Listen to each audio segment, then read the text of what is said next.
Indepth.edu, and if you've been here before, you know I love taking fascinating academic papers and breaking them down into, something we can all grasp, reflect on, and maybe even discuss around the dinner table. Today we've got a really thought-provoking piece by Eric Wahlberg called Ramadan Fasting, Less is More. And I want to stress before we get deep, I'm just presenting the ideas in Wahlberg's paper and not endorsing or promoting them. Academic research is about curiosity, not absolute truth, right? Okay, so let's jump into the big question Eric Wahlberg is tackling here. The core problem he explores is why and how fasting during Ramadan, specifically the Islamic style of abstaining from all food and drink during daylight hours, might offer surprising health, spiritual, and even social benefits. But he isn't just talking about whether it's good or bad to skip lunch for a month.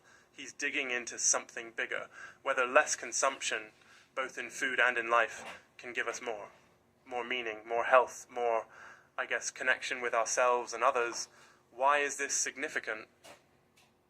Well, think about it. In a world that's super obsessed with more food, more stuff, more scrolling on your phone, Wahlberg's looking at cultures and traditions where less is actually a foundation for living well, especially at a time when so many of us have, a vague sense something's off, even with so much abundance. So what are the main arguments or findings here?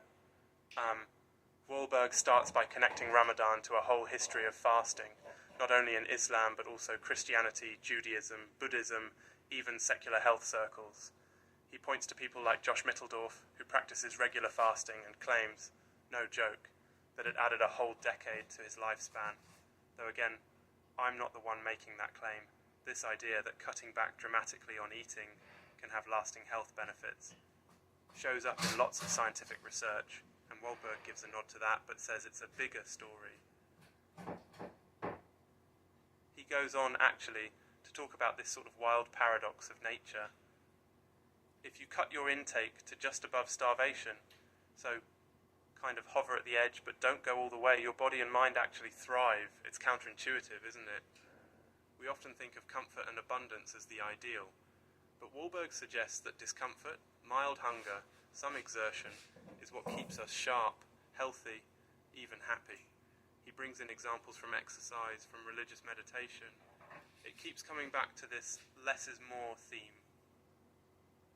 Another interesting thing Wahlberg discusses is how Ramadan's intended purpose sometimes gets a bit lost.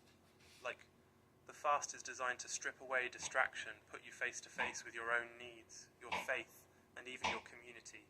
But in practice, he notes, there's a modern tendency, among some Muslims anyway, to turn Ramadan evenings into big feasts, making up for the missed meals and even consuming more overall than usual, which, kind of flips the less is more script upside down.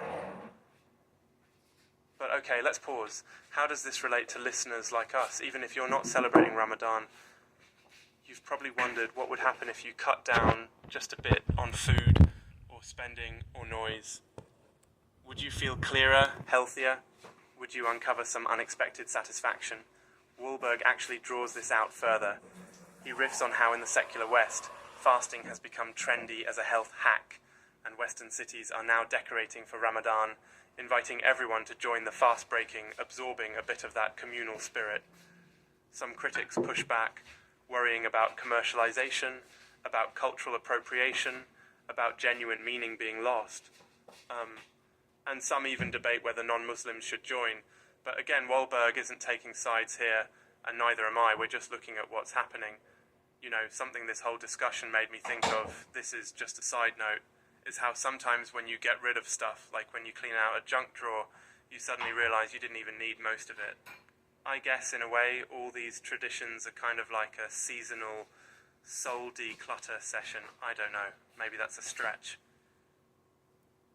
Getting back, one of the paper's takeaways is that fasting, when approached with intention, not just as a physical exercise, but as a spiritual, communal, even psychological one, might help us reset our desires, reflect on what actually matters, and remind us that abundance isn't always the path to well-being. But remember, This is just Wahlberg's perspective, mixing science, faith, and philosophy. Academic work is always open to debate. It starts a conversation. It doesn't end it. Whether you're considering a fast, a digital detox, or just rethinking your next meal, maybe less is more is worth a try, or at least a ponder. That's it for today's episode of In Depth with Academia. Thanks for coming along, stay curious, and see you next time.